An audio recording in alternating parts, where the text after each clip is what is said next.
Dr. Roy Jankielsohn. Doctor, you'll forgive me there for not pronouncing your name correctly, but let's get into the matter, the Mangaung matter. Your reaction into what happened on Wednesday, whereby a special city meeting was postponed. We of the opinion that the people involved with the protest there, and especially those who used violence to prevent our councillors from attending the meeting, and not just our councillors, but other opposition councillors as well from attending, and then also holding the people in the building hostage by preventing them from leaving the building peacefully, is an abuse by the ANC of those protesting people for their own political agenda. And I think people must realize that there are political agendas in Mangaung. The ANC has lost its majority through the suspension of its members, and they are now using other people to do their dirty work for them. We also were very disappointed by the reaction of the police during these processes, where they sat in their vehicles from a distance watching the proceedings. But we have communicated with the provincial commissioner since then, and we're happy to say that today there is a large police presence outside the municipal buildings in Mangaung. So we hope that we won't have a repetition of what happened on Wednesday. Sure. Doctor, one of the other things that you have accused the ANC of is that they are using protesting municipal workers to prevent your workers from entering the offices. But we know for sure that the workers are protesting due to salary-related issues. How are they using these workers to prevent your councillors from entering the building?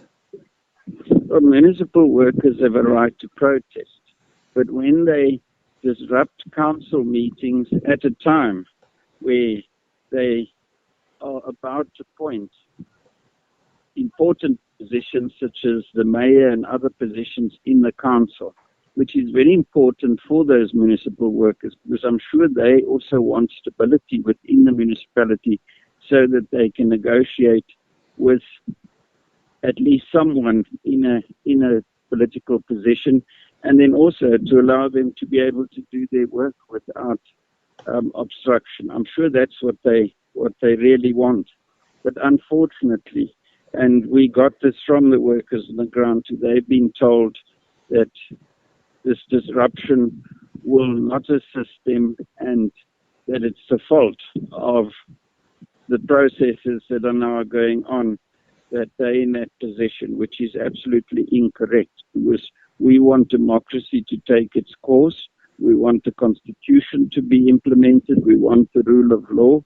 And the constitution also allows for protest, but not using violence to prevent public representatives who've been elected by the broader public and not just those workers from entering the building and doing their job in council.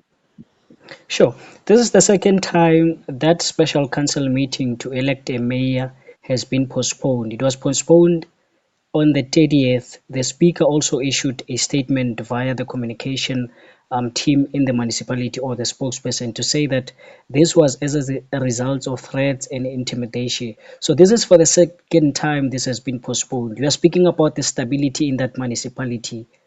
How is this postponement affecting service delivery there and the stability in the municipality?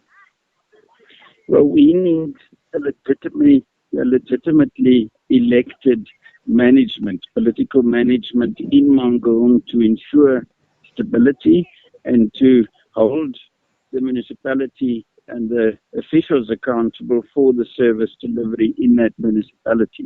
So when you don't have an elected political leadership in place, then it causes instability. There's no political direction. So it's very important that we do have this election, that we're allowed to have this election in Mangaung. It's important for our democracy, it's important for stability in Mangaung, and it's important for service delivery in Mangaung. Because we must remember that Mangaung is not just about the council and municipal workers, it's about the hundreds of thousands of residents in Mangaung who deserve services. Many of them are paying for services and they're not getting the necessary services. And we need to ensure that it's not just about politics, but it's also about the service delivery on our people.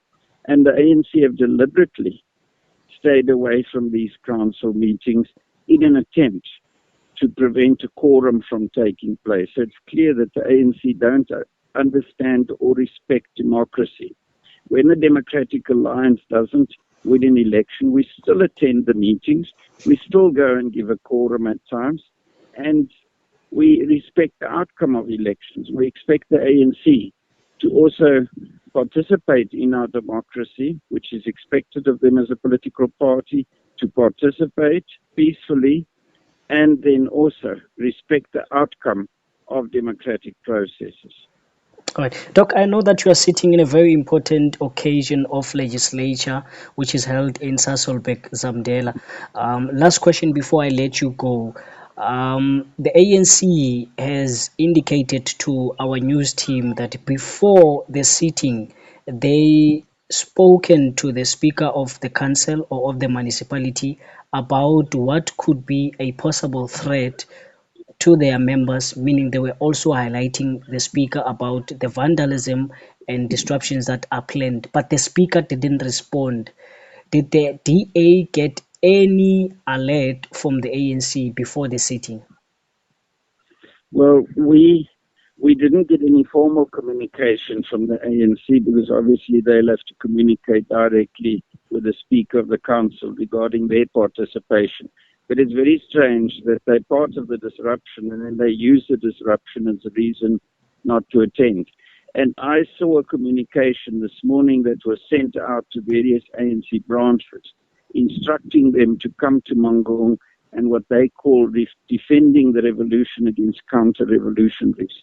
Now, that is not what the ANC is telling the press, because obviously on the ground they're saying one thing to their structures and instructing their structures to disrupt, but at another level they're trying to make as if they are the people who are victims of this process. And it's typical ANC tactics. We've seen this in the past, and we hope that this is not what's going to happen going forward, especially in 2024.